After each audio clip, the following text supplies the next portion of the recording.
Assalamualaikum warahmatullahi wabarakatuh. Bersama saya Nur Khalis, kembali lagi dalam tutorial Django seri ke 7. Nah, sekarang di tutorial sebelumnya kita udah belajar tentang views dan template. Nah, sekarang kita akan bahas tentang ORM. Nah, di ORM ini, di Django itu ada namanya ORM, dan ORM ini berarti kita kalau misalnya mau membuat database, kita tidak perlu lagi mengquery-nya. Jadi kita cukup menggunakan sintaks-sintaks dari Django. Jadi kayak misalnya seperti ini. Nah, jadi semuanya itu udah dibuat kelas, jadi kita tinggal akses kelas-kelasnya itu aja. Dan atribut. Oke, cara masuk ke Django ORM itu kita bisa mengaksesnya melalui shell. Kalau misalnya uh, di kalau di Windows itu bisa kita gunain CMD, kalau misalnya di Linux atau OS X itu kita bisa gunain terminal. Nah, cara mengaksesnya itu cukup ketikan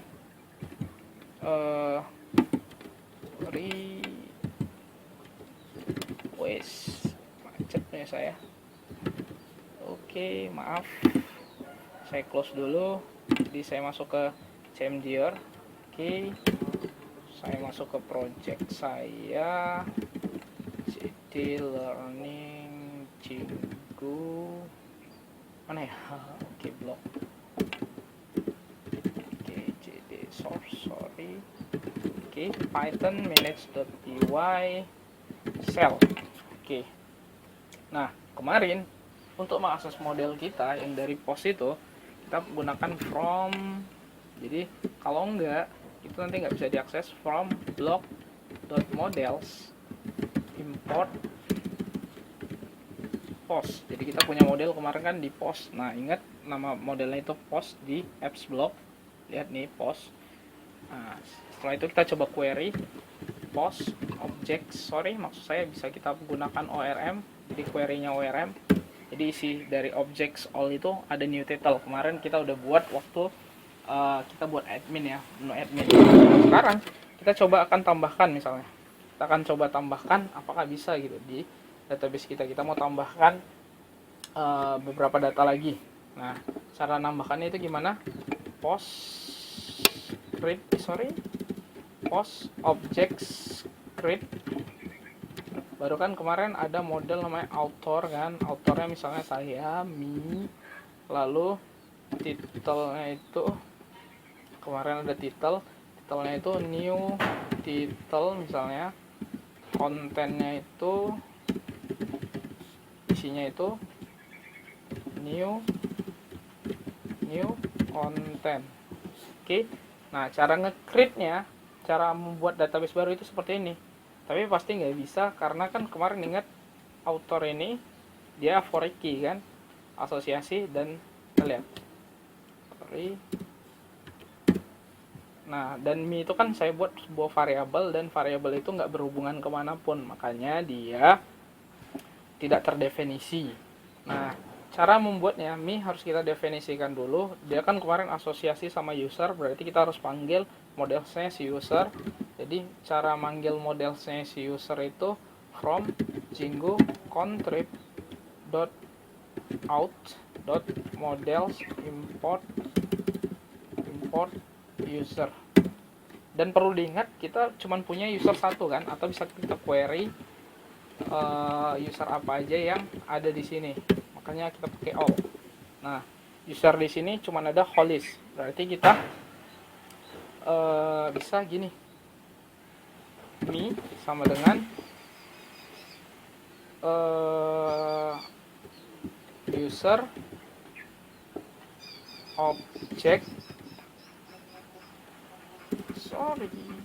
objects get. Jadi kita ambil gitu by username. Jadi Hollis itu sebenarnya username, kita ambil namanya Hollis. Oke, me udah ada ya. Oke, user namanya Hollis. Nah, sekarang kita coba create. Oh, bisa nggak? Oh ya, ini udah kita coba create lagi. Post object create, me nya kan udah saya definisikan. Title, new title, content, new content, itu kita enter. Oke, Coba saya buat lagi, ini misalnya 2, ini 2, center, sorry, center. Jadi si database saya sekarang 3 seharusnya. Oke, nah saya buat ini 3, di si database saya seharusnya 4 ya. Kalau setelah ini saya enter, sorry, 3. Jadi kalau kita lihat, coba isi database kita seharusnya sudah 4, objects all.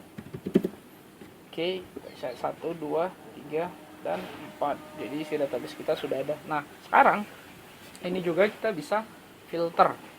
Jadi kita bisa saring nih. Jadi isinya misalnya post objects all. Misalnya kita mau by title. Nah, titelnya itu berisi apa gitu, contains misalnya angka 3, sorry, maksud saya ini filter bukan all ya.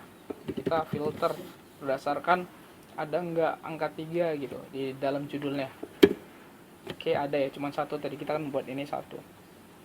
Oke, bisa juga kita panggil dari post object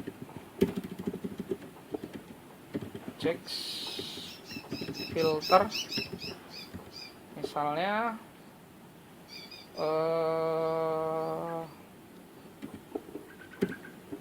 title yang berisi kata-kata title. Jadi yang mengandung semua kata-kata title dengan T huruf besarnya itu, nah dia akan terfilter.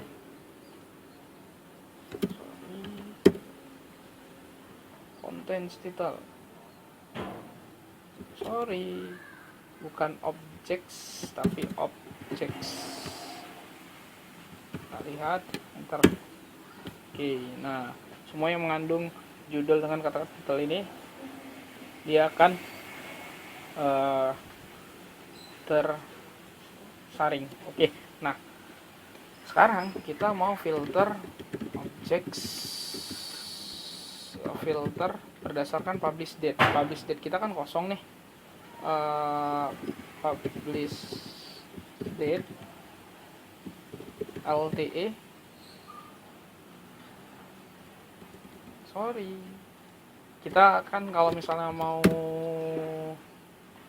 filter by tanggal, kita harus import dulu yang utils berhubungan sama tanggal. Berarti jingo.utils import time zone, kalau nggak ntar error. Oke, baru post objects filter by publish date. Oke, LTE berarti lebih kecil, jadi dari waktu yang sekarang, time zone now. Jadi dia, kita mau filter publish date yang lebih kecil dari yang sekarang. Sepertinya kosong, karena kan semua publish date, ingat kita buat kosong kan, nggak ada isinya.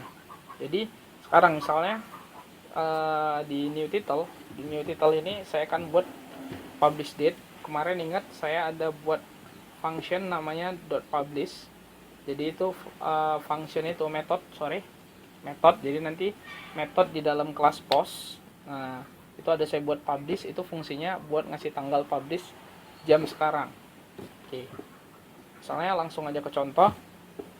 Misalnya saya buat post objects post object get, berarti ini mau ngambil berdasarkan ID 1. Jadi ID saya itu sorry, saya buat 1. Jadi 1 itu nilainya sebenarnya new title ya, new title yang ID-nya 1. Di sini ini ID 1, ID 2, ID 3 dan ID keempat. Oke, di new title ini saya akan buat nilai publish 1 publish. Oke, coba kita filter lagi berdasarkan nih time zone. Oke, masih kosong karena apa? Karena si one itu belum kita save. Jadi kalau misalnya one publish baru one save, lalu kita panggil lagi. Oke, udah terfilter. Jadi itu sedikit tentang query yang bisa ditanya atau bisa dikomen di video saya, jadi biar saya jawab.